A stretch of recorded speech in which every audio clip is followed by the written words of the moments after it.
স্বাদ যারা পেয়েছিলেন তাদের দিকে একটু তাকান। প্রথম বাক্য, আল্লাহ এবং আল্লাহ রসুলের চেয়ে প্রিয় পৃথিবীতে কিছু নাই, কিচ্ছু নাই। ইয়াসিরের পরিবার,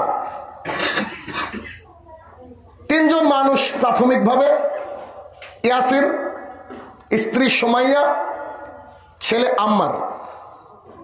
আম্মার, ইয়াসির, সুমাইয়া, এই তিন আল্লাহ তাআলার গোলাম রাসূলুল্লাহ সাল্লাল্লাহু আলাইহি সাল্লামের দাওয়াতের প্রাথমিক দিকে ইসলাম গ্রহণ করলেন। ইসলাম গ্রহণ করার পর যখন আবু জেহেল বুঝতে পারলো যে তারা ইসলাম গ্রহণ করেছে, তারা আল্লাহ এবং আল্লাহ রসুলকে মেনে নিয়েছে, তো তার গ্রুপ নিয়ে তার বাড়িতে গেল। যাওয়ার পরে ইয়াসিরকে বলছে, তুমি বুদ্ধিমান মানুষ, তোমাকে বলছি বাপদাদার ধর্মে ফিরে আসো। কোন কার কথা শুনে তুমি আব্দুল্লাহর বেটার দিনকে গ্রহণ করলা? তুমি ফিরে আসো, যদি কথায় ফিরে না আসো আমরা কিন্তু ব্যবস্থা করব। তো ইয়াসির বললেন, ঠিক আছে, ব্যবস্থা করেন। এখন আমাদের কাছে আল্লাহ এবং আল্লাহ রসুলের চেয়ে প্রিয় আল্লাহর জমিনে কিছু নাই। তো তাদের ঈমানকে যাচাই বাছাই করার জন্য একটা পরীক্ষা হলো।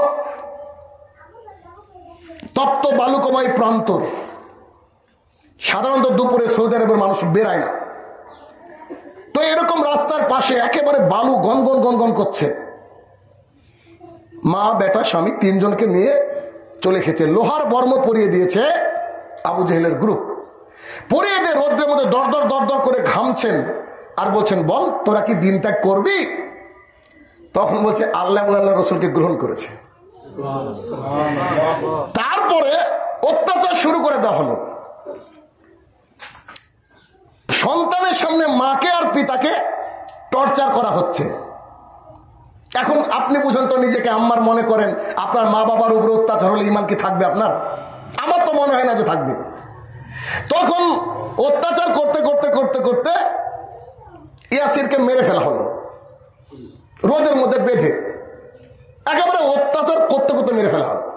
সুমাইয়া রাদিয়াল্লাহু তাআলা আনহাকে বলা হচ্ছে, তুমি যদি তোমার বাপ দাদার ধর্মে না ফিরে আসো, অর্থাৎ মুহাম্মাদের দিনকে যদি না ত্যাগ করো সাল্লাল্লাহু আলাইহি ওয়াসাল্লাম, তাহলে তোমার লজ্জাস্থানে যে বর্ষা দেখছো না, এটা দিয়ে ছুঁড়ে মেরে তোমাকে হত্যা করবো। সুমাইয়া রাদিয়াল্লাহু তাআলা আনহা বললেন, আল্লাহ এবং আল্লাহর রাসূলকে গ্রহণ করে নিয়েছি, তারা আমার কাছে সবচেয়ে প্রিয়। করেন যা অত্যাচার করবেন, তবে আমি এটার উপরে টিকে থাকবো, আশহাদু আল্লা ইলাহা ইল্লাল্লাহ ওয়া আন্না মুহাম্মাদুর রাসূলুল্লাহ, এটার উপরে আমি টিকে থাকবো। আবু জাহাল করলো কি, বর্ষা দিয়ে তার লজ্জাস্থান বরাবর খুঁচিয়ে খুঁচিয়ে তাকে হত্যা করলো। আরেকটা রিওয়ায়াতে এসেছে যে দুই দিকে দড়ি বেঁধে উটকে দিয়ে, ঘোড়াকে দিয়ে তার মিডিল দিয়ে ফেলে দেওয়া হয়েছিল। ইসলামের প্রথম শহীদ যে নারী, তিনি হচ্ছেন এই আম্মার এর আম্মা, অর্থাৎ ইয়াসিরের স্ত্রী সুমাইয়া রাদিয়াল্লাহু তাআলা আনহা। রাসূলুল্লাহ সাল্লাল্লাহু আলাইহি ওয়াসাল্লাম দৃশ্যটা দেখছেন যাওয়ার সময়, কিছু করার নেই তার। তিনি যাওয়ার সময় দৃশ্যটা দেখছেন, দেখার পরে আম্মার তখনও বেঁচে আছে, আম্মার ছেলে আব্দুল্লাহ ছিল। তো তখন রাসূল সাল্লাল্লাহু আলাইহি ওয়াসাল্লাম তাদেরকে দেখে বলছে, ও ইয়াসিরের পরিবার, তোমরা ধৈর্য ধারণ করো, আমি দেখতে পাচ্ছি আল্লাহ সুবহানাহু ওয়া তাআলা তার কাছে তোমাদের জন্য জান্নাতে ঘর নির্মাণ করেছেন। ঈমানের স্বাদ, গোটা পৃথিবী তাদের কাছে কিছু মনে হয়নি। নিজের জীবন যে কত প্রিয় হতে পারে একটা মানুষের, তা আপনার আমার চেয়ে কেউ আর কেবার ভালো জানে। অথচ তাদের জীবনের কোনো মূল্য তারা দেয়নি। কেন? তারা আল্লাহ এবং আল্লাহ রসুলকে গ্রহণ করেছে, এবং এমন ভাবে দৃঢ়ভাবে গ্রহণ করেছে, গোটা পৃথিবী একদিকে চলে যাক, কিন্তু আল্লাহ এবং আল্লাহ রসুলের ভালোবাসায় আমরা ঈমানের উপরে টিকে থাকবো।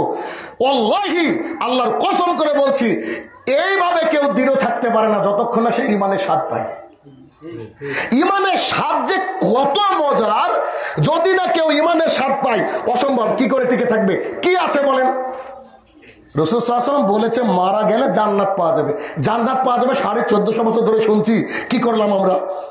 বলেন জান্নাতের জন্য কি করলাম? কিন্তু তারা শুরুতেই এমন কিছু কোরআনের আয়াতও নাজিল হয়নি।